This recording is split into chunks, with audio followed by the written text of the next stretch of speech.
Ayan na nga mga marisiko, wag na tayo magpaligoy-ligoy pa. Ang aking mister for the dalawa, ang person for today's video ay akod ko rin mo dapat yung mister. At sinasabi ko na content ka.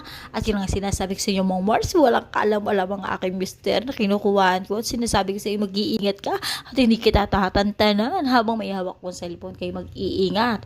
At talaga naman kayo gagawin ko ng content. Ay nga mister, pagkasaray kasi mo ikala mo kung anong gagawin mo, kayo maglalaba.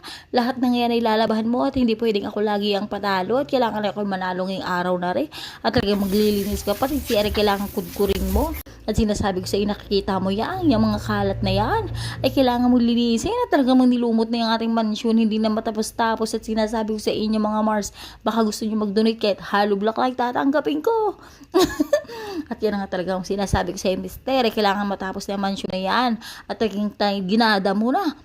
Sinasabi ko sa inyo, baka gusto nyo mag-send ng star sa akin at ng mga mapagawa naman ang mansyon na yan.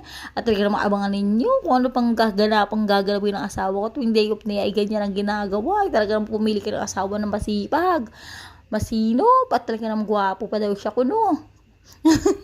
Yan ang sinasabi ko sa mga Mars. Hintayin nyo ang susunod na kamalata at gusto daw na yung susunod na content niya. Buo na ang kanyang mansyon. Ang sinasabi ko sa iyo, maraming salamat sa iyo, mister, at napaksipag mo.